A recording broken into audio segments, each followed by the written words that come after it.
Hey, good afternoon. It's Matt Green with Real Insights Live. Glad to have you join us today. We've got a great show with two fantastic guests to talk about the Utah real estate market and kind of the general economy here in Utah. Number of projections. I think it's going to be a really insightful show. We will get our full-on nerd on. So hope you enjoy the stats. It'll definitely give you some great talking points when people ask you about what's going on in the real estate market.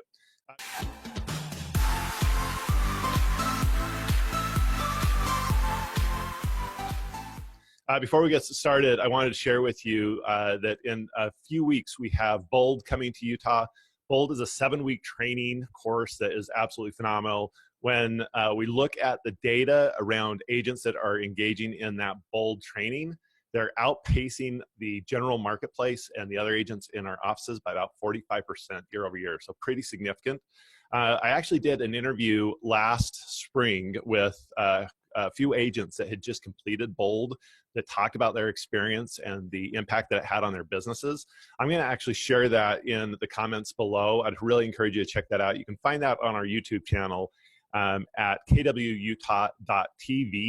And if you just search for 7 weeks to a transformed real estate career, it is a very, very insightful 30 minutes that will give you a great insight on why you might consider attending Bold when it comes here in a couple weeks. I'd like to remind any of our listeners to feel free to ask our panelists questions. They are great professionals that know a lot about the market, so this is your opportunity to post questions down below, and we'll do our very best to get to the questions during the course of the interview. So I'd like to welcome my guest. First, Marcus Green.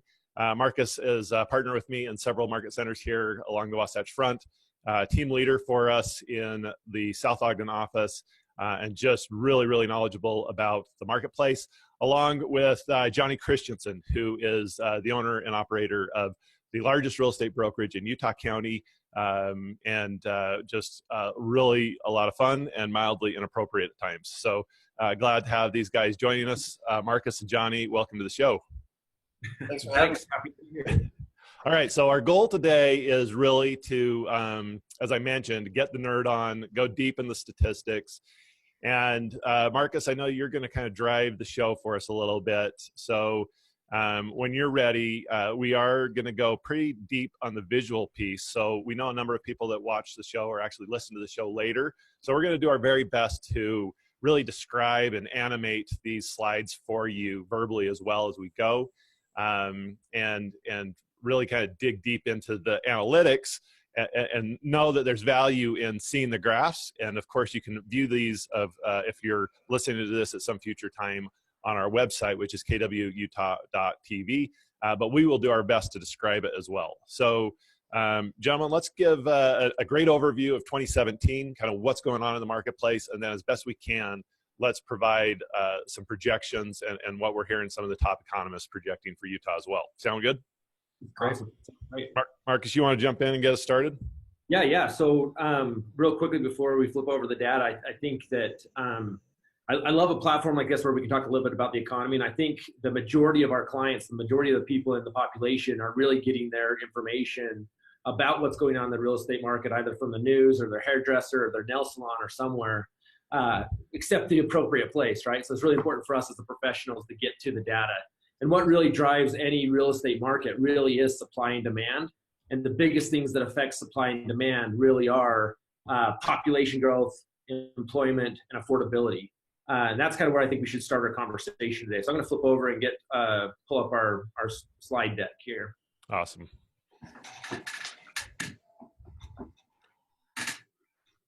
And then as far as you guys go, anything that you guys want to talk about specifically, be sure to stop me and jump in, ask questions, and poke holes in it. But let's start talking about population. I mean, this is one of the coolest things I think Utah has going compared to the rest of the country is we really are the fastest growing state in the United States right now, which is pretty phenomenal. A couple things that really stood out to me with this is, there's the ongoing joke of why Utah's the fastest growing state in the country is because the multiple wives and lots of kids and all those things, but that's just not the case. I mean, we had over 40% of our increase this last year was specifically from net migration, people choosing Utah over where they're currently living, which I think is pretty impactful for our state. The couple things that I think are really driving that is I think our government's doing a great job of bringing in some really key companies that weren't historically here in Utah. I mean, we've seen what's happened in Silicon Slopes, and Jonny, you may want to chime in a little bit on some of those companies coming in that way. But as far as our state goes, it's doing a lot of things right by creating incentives for those companies to come in, which are creating a lot of jobs and that net migration here. Well, I mean, this is a major change in the traditional trend for Utah, right? I mean, in the past, our growth historically has been almost completely based on birth rates, et cetera.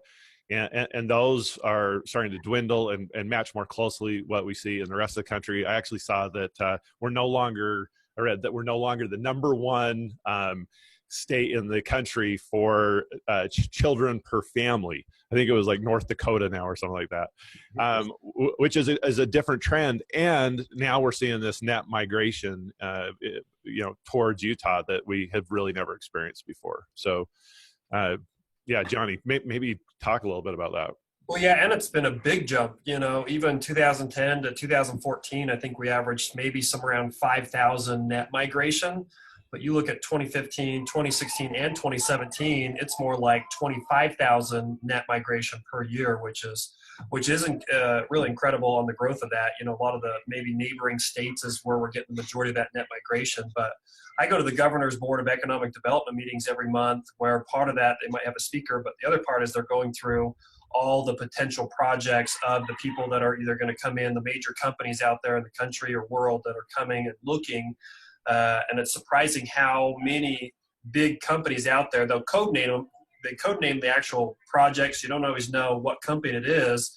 Some you can read between the lines, but it's crazy how many of those major companies were on the short list of where they're wanting to bring a major manufacturing facility or major technology, facility or whatnot. So. Yeah, I think it's really interesting. The other thing that I always track when I'm looking at population specific to our industry, because I imagine a lot of the people listening to this are in the real estate industry, is we're all floored at how many people are getting into the real estate business. And I like to track how many real estate agents are there in the state of Utah compared to the population. And it's really interesting right now. There's one real estate agent for every 131 people, not decision makers or people looking to buy or sell homes, for every 131 people. So it's going to be a competitive market as far as real estate agents go. So it's really critical. One, it's great that there's people coming in, there's opportunity, but it's critical to increase skill set this year. We're at little over 3.1 million in population right now. The number that blew me away is what Utah's projecting as far as 5.5 million people in the state of Utah by the year 2065. Which that may sound way out there for a lot of people, but realistically, that's not that far out there. And with our net migration and what's going on, I mean, imagine our state being almost twice the size it is in population as it is today. Any comments on that from you guys? You're ready to move. I think lifestyle in Utah is going to change dramatically from what we've experienced, currently and what we experienced growing up here in Utah based on those numbers, right? I mean, that's a lot of people along the Wasatch Front. Yeah, a lot of people. And it's really interesting to me to kind of see the age mix of how that population is broken down. I think one of the things I thought was interesting in reading some of those studies was just the change in demographics. So, I mean, there's no way for us to have that kind of growth rate just based on organically growing within the state. So that means a lot of in-net migration. And with that will come a lot more diversity for the state. And traditionally we haven't been a really diverse state. So I think, the demographics here in Utah will change dramatically over the next decade based on that fact. It'll be way less homogeneous than what we experience now and years previous to now. Well, and I think one of the attractive pieces about the state of Utah as well is the more I've gotten involved in the legislative, committees and government affairs committees and all sorts of stuff like that, how well comparatively to other states we do at planning ahead, when it comes to transportation, education, human resources, facilities, all that type of stuff. So it is, even hearing from some of the transportation plans, they're really trying to make sure that we're planning accordingly when we look at the net migration and just the overall population growth over the next 50 years even. So. Well, one of the things that's probably biggest concern for me is just I love the outdoor elements of Utah. I love getting into the canyons and so forth. It's hard to imagine the pressure that it's going to put on the hiking trails and biking trails that are just already getting so crowded. Once we're double in size here along the Wasatch Front. It's true. I think that's an interesting point because our government, to Johnny's point, has done such a great job of building ahead of us as far as our schools go, some of our freeway systems and things like that. But one of our biggest draws, biggest assets as a state is our outdoors, and we need to be able to accommodate in that for our growth as well. I think that's a great point. But I thought this graph was interesting to show that the age mix. We talk about diversification of the type of people we have in the state of Utah, but also the age mix is pretty interesting. I mean, you look at Generation Z and millennials are really the biggest mass of our population in the state of Utah. And I think in a lot of ways that reflects the type of businesses that are choosing to come to Utah. We're also seeing the median income change significantly because of the education that's happening in the state of Utah. But it's particularly from where real estate's going to go and the type of product that these type of people are going to be buying over the next several years is going to have a big influence on our market. Yeah, and I think we're starting to see that already, quite a bit when it comes, because even that last slide, when I did the math, 56% of the Utah population falls in that Gen Z and the millennial generation. And I think everybody's trying to figure out, what are the millennials going to buy? Where do they want to live? A lot of that same stuff. And you just start seeing a lot more of these higher density projects popping up all over the Wasatch Front, that are selling out, to be honest, like hotcakes, in comparison with some other inventory. Yeah, and it's interesting. Some of the places where obviously we're shortage of inventory right now, but some of the inventory that's kind of lingering and sitting out there, I got a couple slides that we'll talk about that later. But that higher priced product really isn't targeting the mass of our population, which are those millennial ages. We don't have enough product that matches what they need at this time. I mean, this graph shows I projected out to the year 2035 what the population pyramid would be in 17 years from now. The mass of the population would then be 45, 40 years old. And so those millennials that need to buy now or within the next couple of years, they're going to be repeat transactional over the next several years. And we need to make sure we have enough product in every one of those categories for them over the next several years. Mm-hmm. So let's flip our conversation to employment. This is something, again, the state of Utah has just continued to impress me that we're outperforming the country as far as what our unemployment rate is. We're currently at about 3.3%. where the U.S. is lingering there at 4.1, which is impressive in itself, really, for the nation to be at 4.1%. But Utah is leading the country in job growth. I mean, if you look at what's going on across the country, it's pretty awesome that between Utah and Nevada, that those two states are tied for creating more jobs than any other state in the country, which is awesome. Yeah, I mean, as a percentage, right? Like California is obviously producing more jobs, but as a percentage of growth. Absolutely, yeah. That's, and the other thing that's, I think sometimes we get confused about is that employment rates don't necessarily equate to gains in income, gains in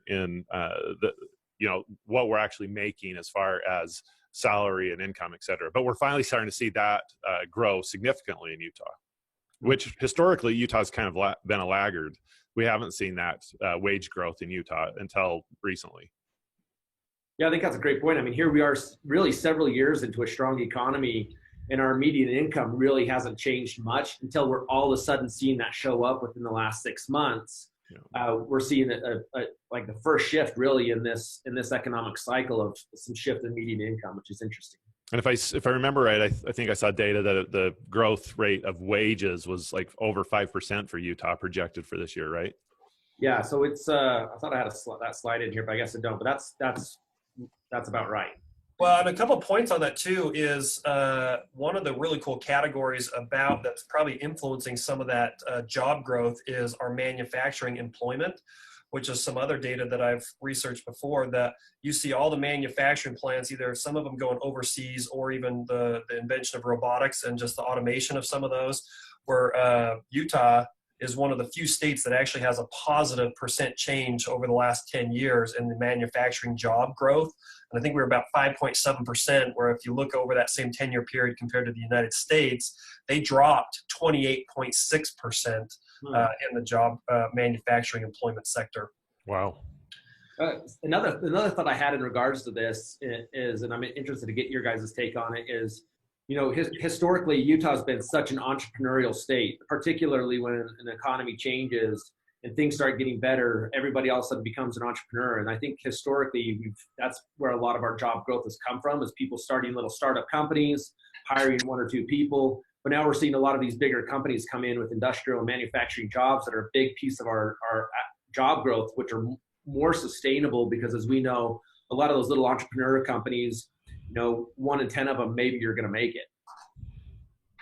Yeah, I think one of the devil's advocate pieces looking at some of this data is great. We've had fantastic job growth, but then also when you look at our unemployment compared to the nation, once again, Utah's outpacing in that category, which to me, you look at that as there's so few vacancies or jobs. It's just, when it comes to the low unemployment, that it's almost like retention of employees is becoming more challenging, because they're maybe looking grass is greener, which is possibly fueling some of that wage growth of that 5%, which we're outpacing the nation on that.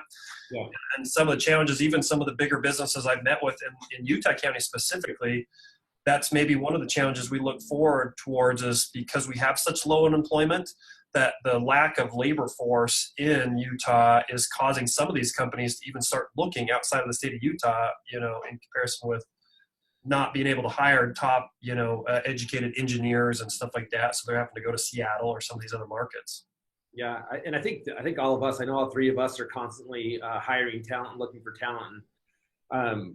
I know we're all feeling pain of finding talent, and I imagine all businesses are doing the same. It's like, where do we find talent? How are we moving people up within our organization? And I think that's going to be really interesting to see how that shakes out this coming year.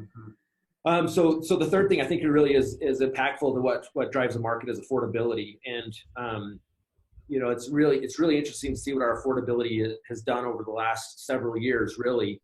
And I think this is really a sticky point in our market right now. I mean, you look at either this graph here or these numbers and just see within the last year what our affordability has done, which it's gone from 126 to 114.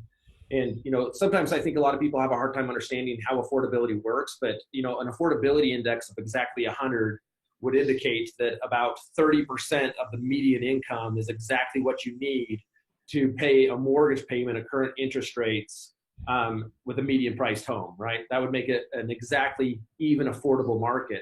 Anything in excess of 100 would suggest that we're still an affordable market.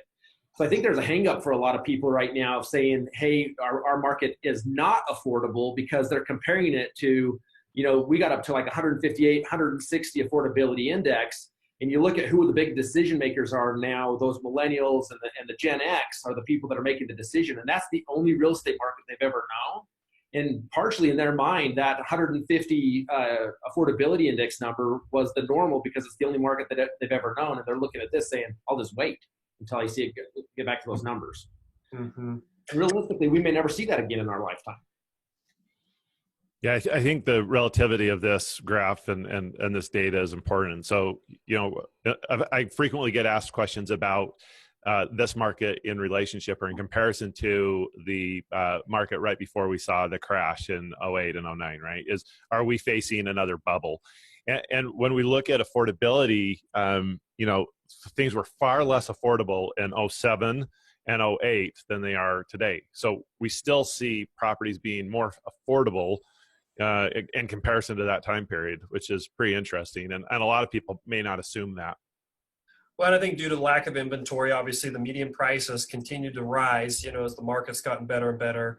The other thing on this that's going to start dramatically affecting it, I feel like over the last 12 months, we've had pretty stable mortgage interest rates at record low levels still. And I think over the last 30 days, we've probably seen more changes in those rates going up than we have in that whole last 12 months, that I think we're going to have to really watch how that affects the affordability index. Yeah, 100%. And I think the most important thing to keep in mind is people get fixated on one of these 3 things, but it's how the 3 things interact with each other, between what's going to happen with interest rates, what's happening with the income, and what's happening with our median price at the same time. It's really how those 3 come together at any given moment is what drives the affordability. And if one is having an increased pressure, which we know we're going to see with interest rates, something else has to give to maintain an affordable market, or it's going to throw us out of an affordability market, which is going to change people's decision in what they do, right? Mm-hmm. Whereas wage growth grows 5%, but even just appreciation of homes, if it's 7 or 8%, there's going to be that gap that starts widening. Yeah, 100%. It's interesting. All right, let's keep moving. So here's that graph, Matt, you were talking about with the annual average wage growth, which you can see was about 5% in 2017, which has finally showed up, because you can see all those years before is just a little bit decrease. It's kind of maintained, and then all of a sudden last year we saw it catching up a little bit, which I anticipate with a couple things. The search for talent, interest rates going up, we're probably going to see that continue to go up for the state. Mm-hmm. What's interesting about this is you look at just 2006 and 7, the last time we saw 5% wage growth was, right before the market started turning almost. Yeah, exactly. Jonny, you had mentioned this slide. I didn't know if I threw it in there. I didn't know if you wanted to talk at all about that, or. Yeah, it's a really cool slide. They've just been tracking this, since the early 40s, just on how many consecutive months basically do you have in a row of just positive economic growth, positive economic expansion. There's a few categories they look at, but you look at, February 1961, that was the starting month of 106 months of positive job growth and positivity in the economic expansion. And you see March 1991 was the longest, where we had 120 months before that job growth or some of those variables start turning, which this is a really cool chart to brag about, because we're already on 102, which is the third highest we've ever had, which is great. And it's a testament to what we've been going through in the state of Utah. But this, on the flip side, should also be concerning, that the closer you get to those triple digit months, and you start seeing month after month, that's something that we have to be preparing for, what that next market holds, Yeah, it's interesting, because when we talked about this the other day, it was the first time I threw my eyes on this graph. And immediately I wanted to go back and say, well, now I want to study every one of those markets, and like, what was the trigger? What was the catalyst that ended that 45-month or 106 or 120-month streak? It'd be interesting to go back and see if there's some consistencies there, which, I'm sure all of them really play into the three things we've been talking about between population growth, employment, and affordability. But it'd be interesting to see if you could put your finger on it. Well, it's March 91. That's just when the Dallas Cowboys were playing very well. So I think that so that drives the market. They're that good. I think the important takeaway, though, right, is that I actually went to dinner up in Deer Valley with some investors and they brought in a guy from Wall Street, New York, and he was from UBS, and he talked a little bit about the fact that we are, either deep in the bottom of the ninth inning in this game, or maybe even into extra innings. That this cannot go on forever. Historically, we just know that it doesn't continue, and so it's a great time to be aware of that. Get your ducks in a row. Be mindful that the market can change. Now, given that, we probably aren't likely to experience what so many of us experienced in 08, 09, 2010, right? But the growth, the likelihood of real estate values appreciating at 9% annually year after year is unlikely. I think that's a great point, because I've actually been talking about this a lot lately, is I think we've created this definition of shift that equates to 2008, 2009. And so we think any shift in the market has to match that. Right. When realistically, a shift can be just really a lot of those things. It could be a small shift in direction. It could be a small shift, a down pressure. It could be a little shift in interest rates. There's a lot of things that could be considered a shift. It's any type of change in the market that doesn't necessarily mean there's going to be this catastrophic event in our market. So I agree with that. I think we are in the ninth inning. I think we are pressing those extra innings. However, I think the next, from my opinion, the next shift in our market is going to be stabilizing some of this monster growth we've had over the last several months. We're going to kind of see a little bit of a stabling where some things in our market can catch up. And there's still a lot of really positive indicators of what's going on in our state. Yeah, agreed.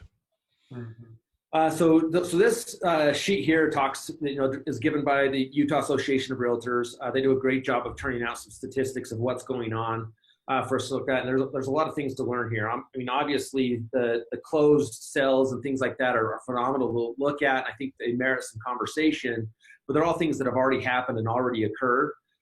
Some of the things that I think are really specific to what's driving our market or the direction of our market is looking at people's decision making right now in today's market, which is all driven by new listings, people deciding that this is the time they want to sell their home, and pending sales, which is saying how many buyers are out there actively making decisions today. So it's interesting to look at, starting at the top of the graph there with new listings, comparing January of 2017 to January of 2018, we've actually seen an increase in listings from a year ago of 7.2%. Which I think this is critical. I mean, this is huge news for all of us, whether you're a real estate agent and broker or just generally in the populace, because in many cases people have had such a poor selection of properties that they could potentially choose from. Some people haven't wanted to move because they can't find anything that they would want to buy.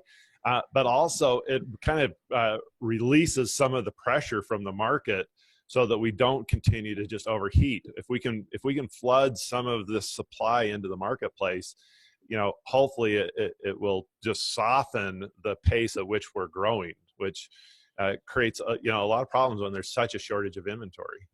Mm-hmm. Well, and I think, when you look at the Utah household growth, versus the number of homes being built or housing units created, there still is a pretty big gap, and I'm sure you might get into builder permits later, but we've basically grown the last 7 years, 162,000 households in the state of Utah, where we have only built 111,000 housing units. So we still do have that gap of 50,000. And I think we've got great builders out there that are really trying to figure out how to get that caught up faster, and even from the deficit of the 10 years before that. But I know just even some of the challenges the builders are having is just even, the building costs, the supply costs and stuff like that. That market's surging almost faster than the median prices. That's almost putting some of those projects out of touch. Yeah, right. And I think both of you guys bring up a really critical point, because I think there's a handful of people out there that really would love to sell their home, but they're uneducated on what's going on in the market. We think of the affordability conversation specific to a buyer transaction, but I think we need to get good at having the affordability conversation with the sellers as well, to help them understand the importance of getting their product out on the market. That's going to alleviate the opportunity for them to go buy something else, because it's going to force everybody else to get things on the market. So I think that's one thing that's going to have a direct impact on our market. And then to your point, Jonny, I think you're exactly right. One of the things that's going to come to a head here pretty quickly is between builders, developers, and cities. Those three people are really coming to a standstill, because we need to figure out how to get more of the right product on the market. And that may be a combination of the cities being willing to increase density. It may be builders have to figure out a way, how do I build cheaper? Developers and landowners have got to figure out that maybe their land isn't made out of gold. There's got to be some kind of give along the three of them to create this opportunity to create more of the right product in our market. Mm-hmm.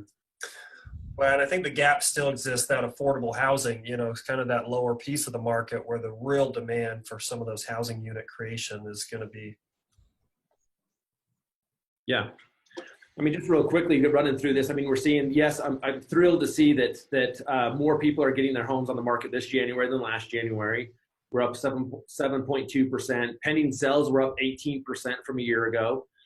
Closed sales also up almost 10%. Interesting to see that you can see the pressure is still on our market, though, because the downward pressure or downward trend on the days on market is still decreasing. We decreased by almost 12% from last January for the days on the market. So we're still feeling that real pressure on, and when something hits the market. I saw an agent posted this morning on Facebook a line of like 30 people waiting to get into our open house yesterday, which is crazy.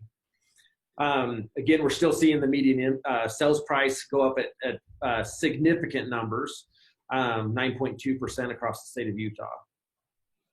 So there's some really interesting data there.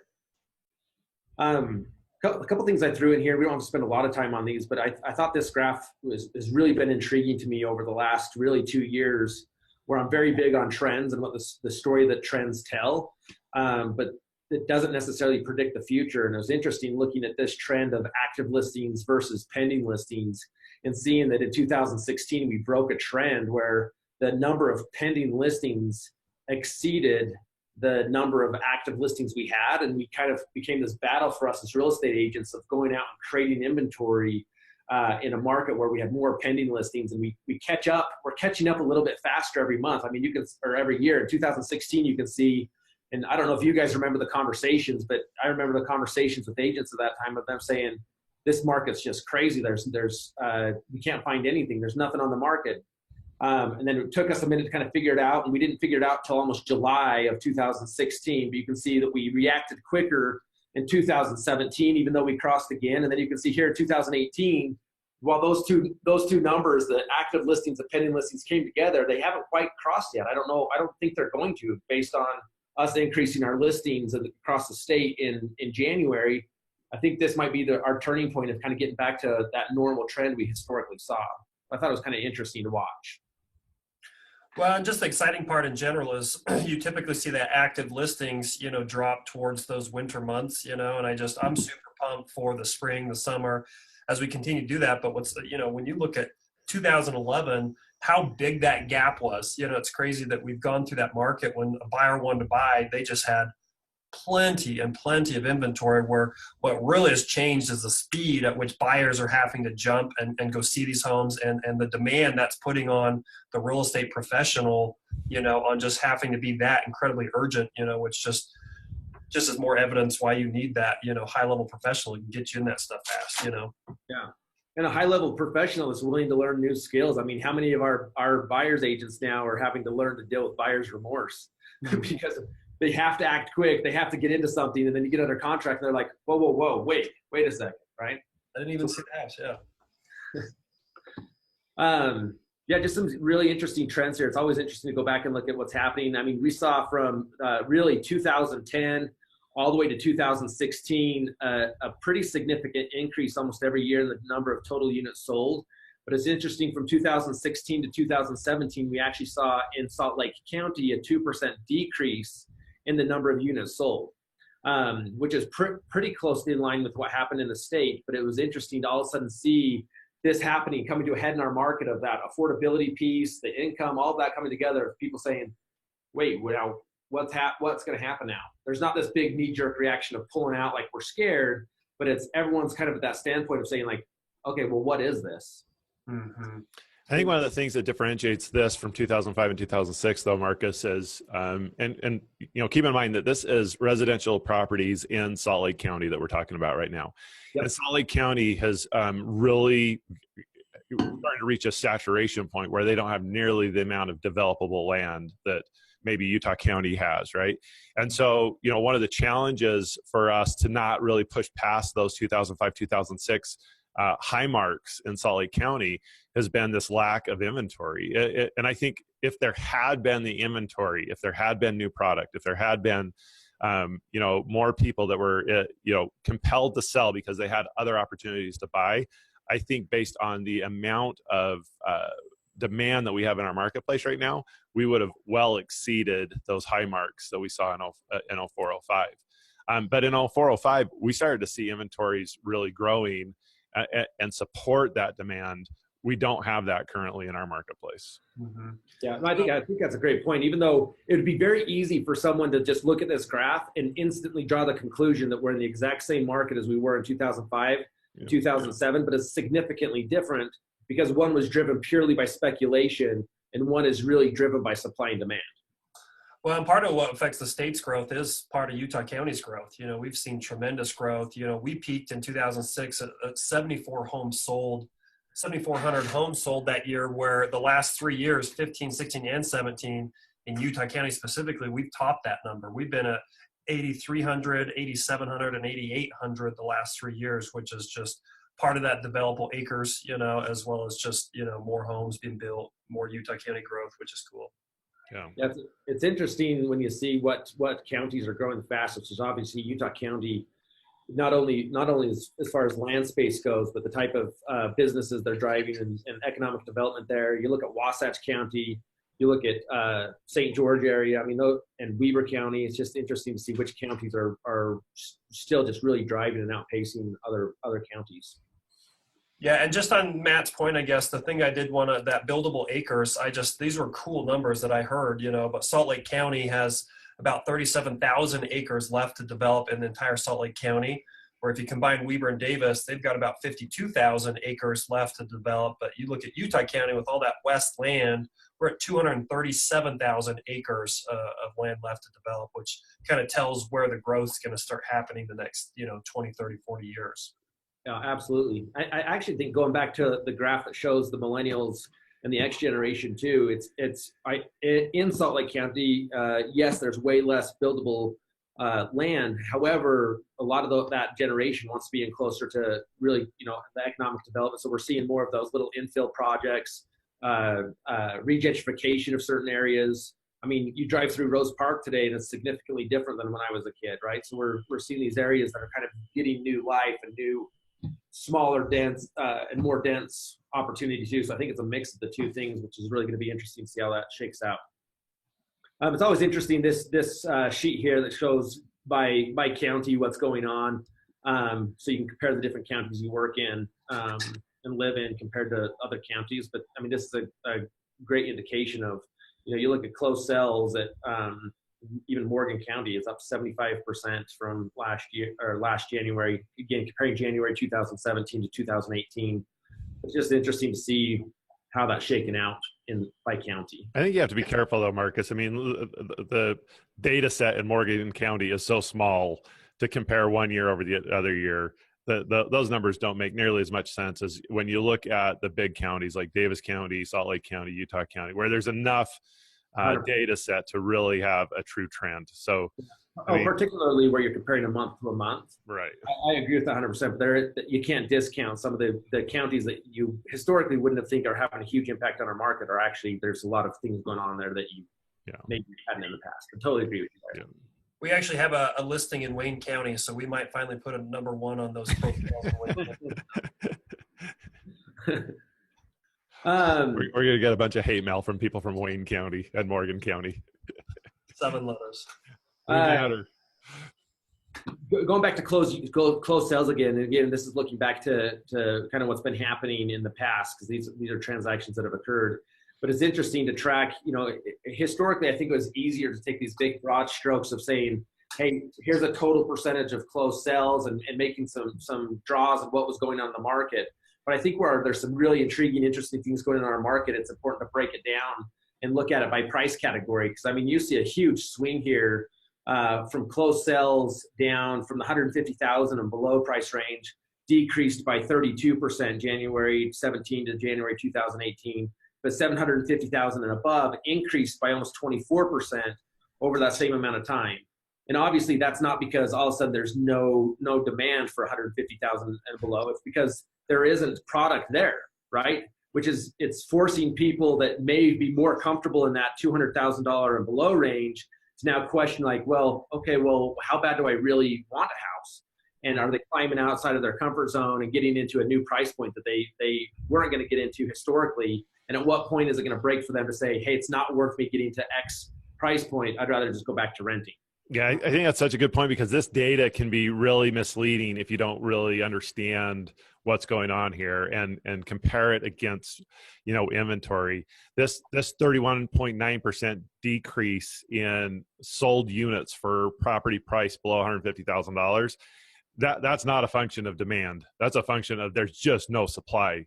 And when you start looking at anything really under 250,000, the lack of inventory and supply compared to what it was just a few years ago, they just don't exist. It's just so minimal. So anything in those things that are coming on the market are selling very, very quickly, but there's just not anything compared to, the availability to buy that kind of a property from years past. Well, and look how it's impacting those more expensive properties. It's forcing people to buy properties that are more expensive, and we're seeing the huge increases in those are more expensive properties. Well, and what fuels that is it's just difficult to build a home under $200,000, a condo, a townhome, and the builders are having a challenge of getting costs down to be able to hit that target. I remember specifically Gary Keller saying something, it was probably a year ago or whatnot, that because of that one of the predictions that he has is a company will eventually figure out manufactured homes have kind of had a negative stigma sometimes when you say the word manufactured home, but one of his predictions is that one of these companies is going to finally be able to figure out a really high quality prefab type of project or a home that will be able to be built in a factory somewhere way more affordable and then kind of moved out to that land location that will help drive that price down to kind of help target the demand in those categories. Yeah. And I think, Matt, to your point too, I think it's really critical that, all these are just numbers on a page. And it's really, I think this year is more important than ever for us to really become students of the market, because we can really draw and give wrong direction to some of our clients if we don't understand the story that the data is telling. I mean, specifically looking at that 150,000 and below at negative 32%, down 32% from year over year. And that coupled with the same time when we look at the days on the market, we're actually seeing the days on the market for 150,000 and below increase. And the only reason is because now there's really no quality product. Right. The stuff's so bad that no one wants to buy it. Yeah. And now we're seeing these crazy weird things that you wouldn't buy for your worst enemy coming on the market close to $150,000, and people aren't buying them. So, I mean, just if you purely just quickly looked at the number and said 150,000 down 32, days on the market is up, you can really, I know that's a really specific example, but we got to be a student of the market. Yeah, agreed. So I'm gonna keep moving past some of the stuff. If you guys want to go deeper on some of the stuff, let me know. But I think time-wise, we should progress a little bit here. I mean, I think if you just summarize that last slide that you flipped past, is volume is way up compared to when we hit our peak and benchmarks in 07 and 08 compared to the number of units.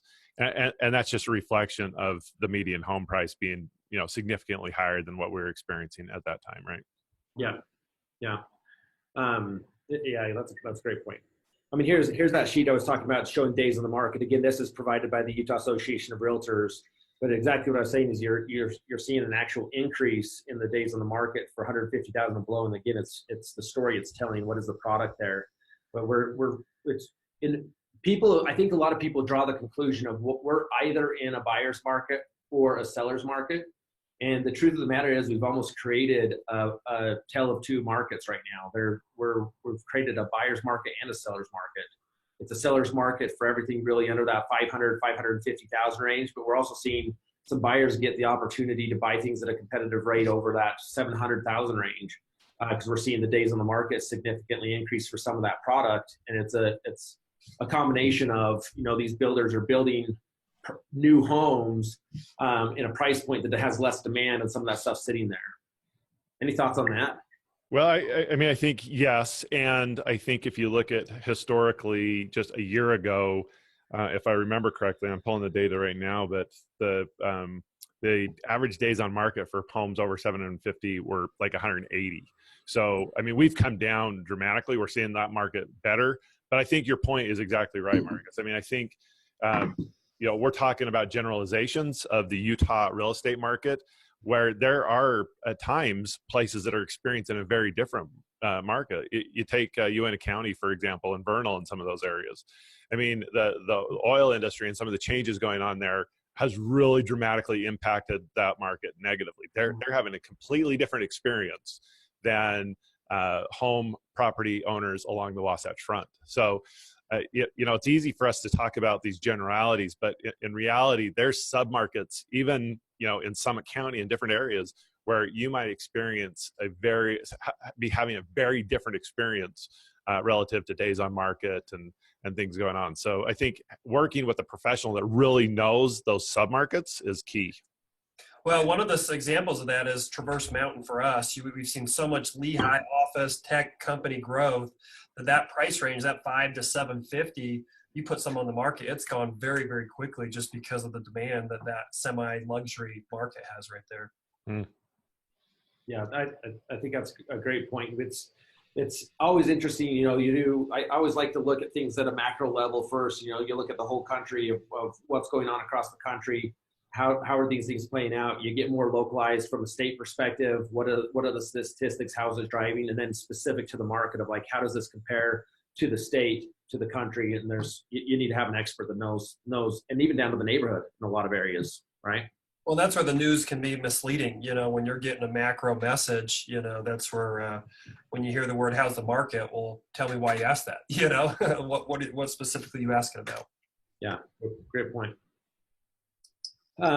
I mean, I think this graph's really interesting, again, with days on the market, just to see historically. It's always interesting to see where we've been and what were the economic conditions at that time and what's occurred since then, to see that our days on the market have consistently dropped. We're seeing a little bit of a swoop now where we're seeing some increase in some price points. This is specific to Salt Lake County. So we're seeing a small increase on the days of the market, nothing significant, but we've seen a little bit of a stabilization there. Median sales price. So again, we're back to a graph by the Utah Association of Realtors talking about median sales price. It's interesting to see year over year kind of what's happened. I mean, in 2016, our median sales price in the state of Utah was $226. 2017, we were up to $250. That's a 10.6% increase. And again, in 2018, we took almost another 10% increase at $273,000. I mean, realistically, the Feds like to see us normalizing at about a 3 to 4% appreciation level. And here we are in the state of Utah, almost double digits for the last 2 years. Now, I think the interesting thing to note there is the Fed doesn't make decisions on how to change the market based solely on Utah's economy, because we tend to be doing better than a lot of the country. So they're not going to look at us at a 10% and be like, we immediately need to react because other people are lagging behind us, but we need to keep an eye on that and say there is going to be some kind of stabilization. And that is one of the strong things about the Utah economy is, generally speaking, the government's not making decisions based on our economy. And that's why we're slow to react, and we move slower than a lot of neighboring states and other states in the country. And it predicts the market for us. Yeah, we sometimes are a year, 2 years behind other states. So the more we watch that macro level, sometimes it gives us the time to prepare adequately. I was on a call this morning with regional leaders from all over the country, and one of the leaders from California talked a little bit about how in their northern, kind of mid-central northern California market, it's actually really stagnant. They're not seeing the kind of price increases. They're seeing listing counts grow, et cetera. So other people, again, to your point, Marcus, they're making decisions on a big macro level, and Utah remains red hot. And to both your points, traditionally we've lagged those markets by a couple of years, so it's a good leading indicator of what we might experience in the next 24 months. Yeah, I think people joke all the time that they wish we had a crystal ball to be able to predict the future. And obviously we don't have a crystal ball, but in some essence we do. If we really know specifically what's going on in our market, we know what markets are generally lead our trends. Now, I think this year particularly, it will be interesting to not just tag onto the same markets that have led our trends and done things before us, because we have some new things going on in our market. But I think it's interesting that we can make some educated guesses on what our market's going to do because of that. We just look at the state of Utah. Salt Lake County, same thing. They had a 10% increase last year in median sales price. So it's just interesting to see how, again, the localized market compares to the state. So I kind of put together this graph because I thought it was interesting. I mean, we talked about, made a couple different points about people making the speculation that we've created the same problem for ourselves that we did in 2007. And I like to show them this graph that shows them why we're not in 2007. And again, where if we were to go back to 2002 or 2000 or 2003, where our prices were, and draw on a line of a normalized appreciation of 4%, you can see back here in 2007 where our annual median prices were way in excess of where that line should have been. And if you keep continuing to follow that line across, our prices are pretty close in line of where they should be. Now, obviously, I just drew this line in. It's not exact data, but it gives the idea of showing that, hey, we're in a completely different market than where we were in 2007. We're not creating the same bubble that we did before. Yeah, we're probably appropriately priced, given that assumption that a healthy real estate market in the United States appreciates 4%, which is generally what we've experienced when you look at 100 years of data. Yeah, and I think the key word you just said is healthy, right? We're not going to argue to anyone we're an over bargain, but we're a healthy market, and based on where we feel like our market's going, based on population, unemployment, affordability, is there's a very good likelihood that whatever you buy in today's market, as long as you buy it at today's fair market value, is going to be a fair investment. Yeah. And we may be incrementally over that trend line right now, but we're not dramatically over like what we saw in 07 and 08. And any kind of retreat would probably not be nearly as dramatic. Yep. I totally agree. But it's interesting to see it visually. Month supply inventory, this is a little bit of what I talked about before. You can see I kind of outlined the different pieces here where everything under $500,000 were under 3 months supply, where everything over $500,000 in the state of Utah were a little bit over 3 months supply. Now, I know there's some people would argue what constitutes a healthy market. Some people argue that a 6 month supply is healthy. To me, that's too much supply. For me, a healthy market's anywhere around 3 months supply, and we just see a little bit of a break there on price point. So arguably, again, there could be, depending again on your localized market, there could be pockets of buyers markets and pockets of sellers markets, and what we've got going on right now. I'd love your guys' thoughts on this. So this was data that I was doing a little research on. The question when someone asks, how many days will it take for my home to sell, right? And I think the answer is it depends, because there's such a wide range of what you might experience, and there's so many factors that could impact that. But if you look at the UAR report that came out just a couple days ago, and this is data for January 2018, comparing again to January 2017. If you look on days on market for homes over 750,000, the days on market actually increased. It went from 107 to 110, okay? So that's days on market for properties that sold over 750,000. So we actually saw an increase on days on market. And then kind of to my point that I was mentioning earlier, when we look at inventory, which is this is your slide here, Marcus. Yep. The inventory, which is months of supply of inventory. So based on the rate of sales, how long will it take you to sell through the inventory? We've seen a dramatic decrease, right? 12.9 versus 9.2 so far, or what we experienced in January 2018. So, way less months of supply now, but days on market have actually increased. What are your thoughts relative to that? How does that get impacted like that?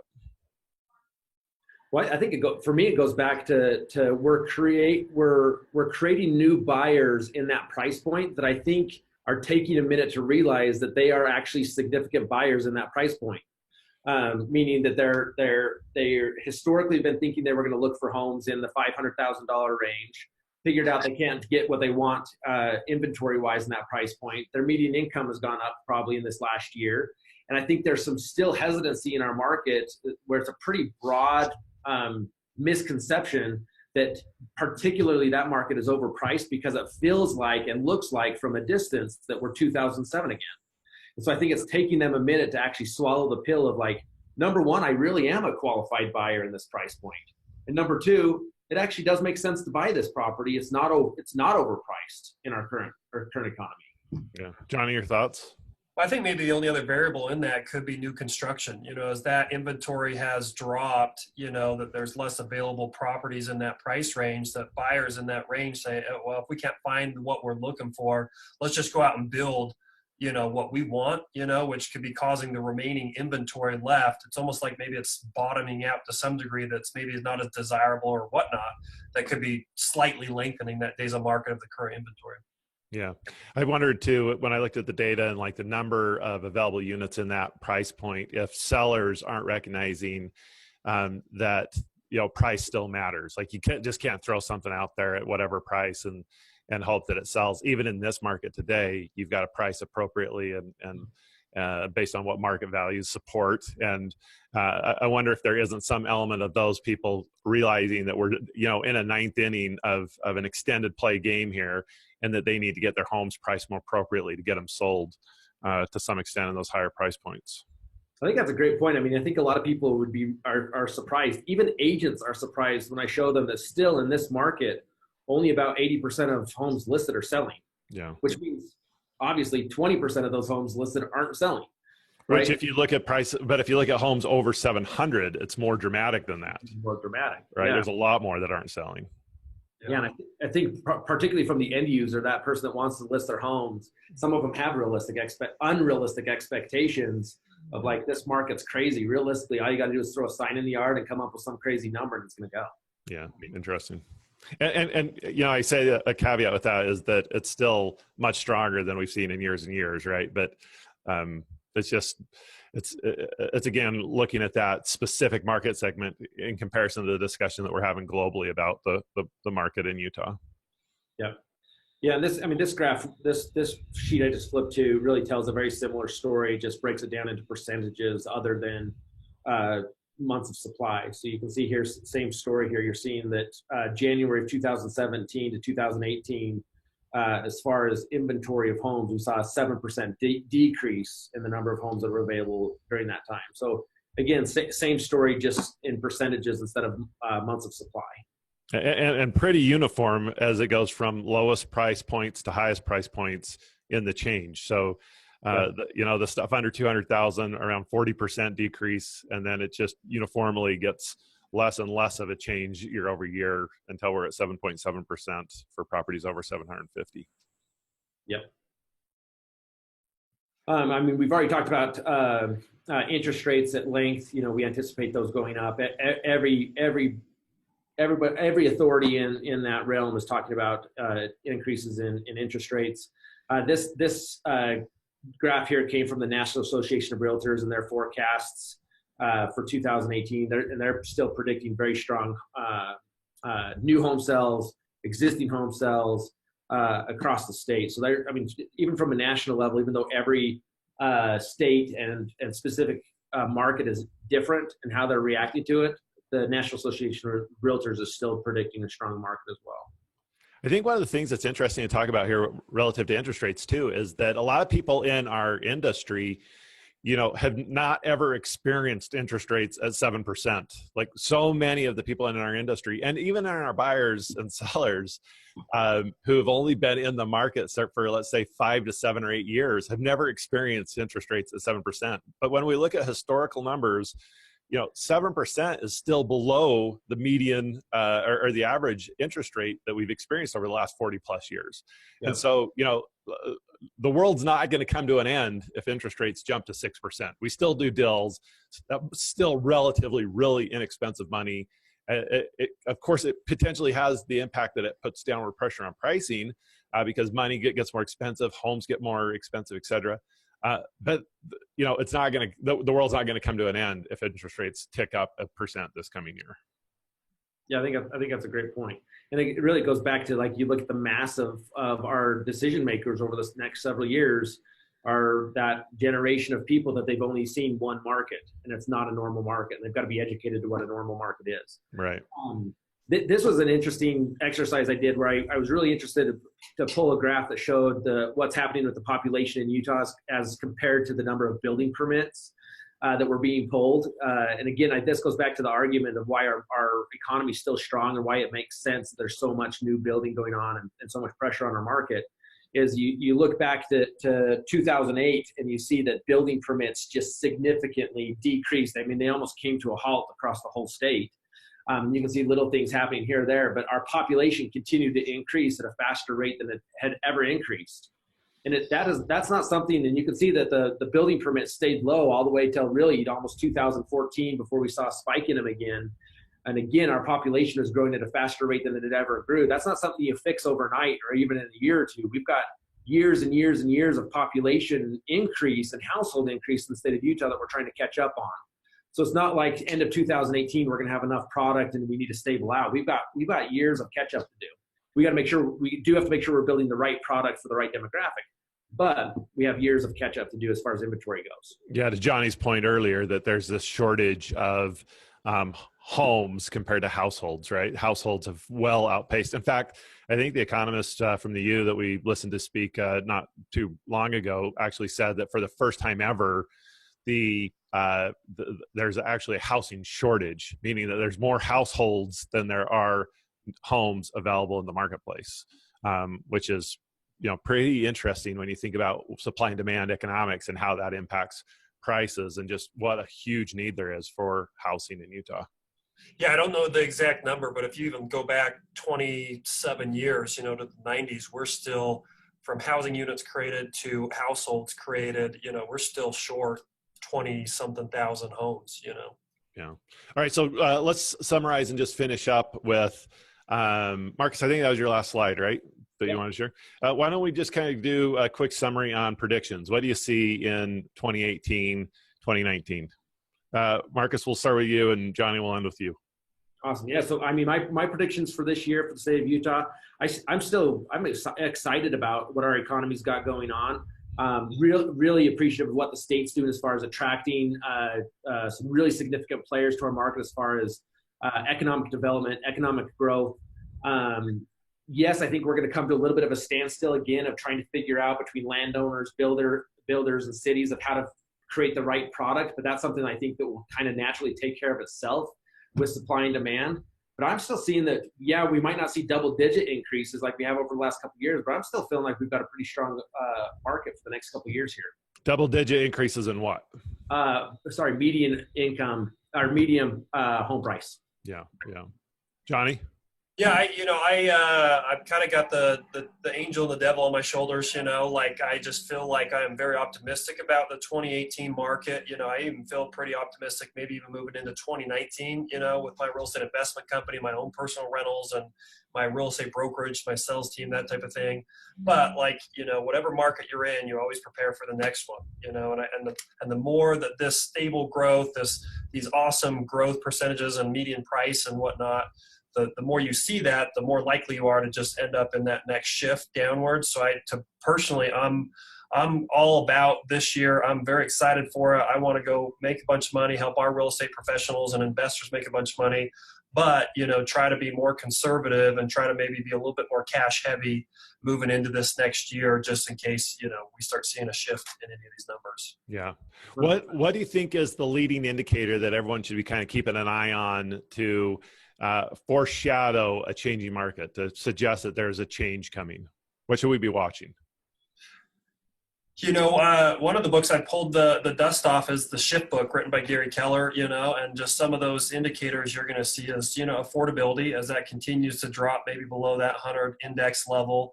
You start seeing supply of inventory go up a little bit more, and just how the builder household creation, how that maybe starts leveling off a little bit. Yeah. Marcus, any thoughts? No, I think Jonny's spot on. I mean, I think the key thing to be watching there is how consumers are making decisions, because we can sit here and talk about unique combinations of population, affordability, and all these things that really drive our market. But in the end, the consumer has to make a decision. So I think we just have to really keep an eye on how people are making decisions based on how that data is coming together.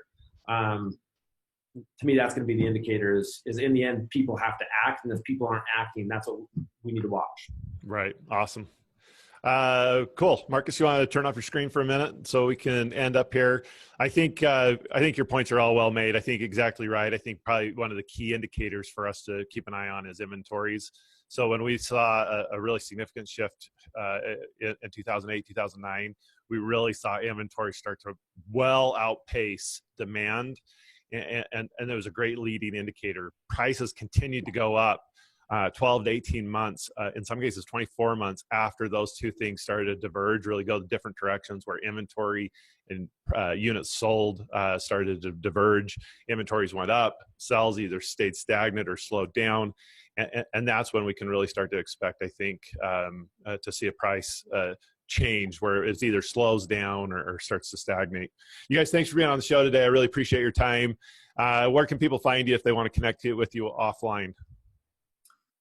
For me, email marcus@kwutah.com or find me on Facebook. Awesome. Yeah, Facebook for me, Instagram, or Jonny@kw.com. Guys, you're awesome. Thanks for your time today. Appreciate you being on the show. Look forward, if you will, to our future shows. We've got actually a couple really great guests coming up in the next handful of weeks. So stay tuned for that. Make sure that you're following us and commenting and giving us a thumbs up. That really makes a big difference for us.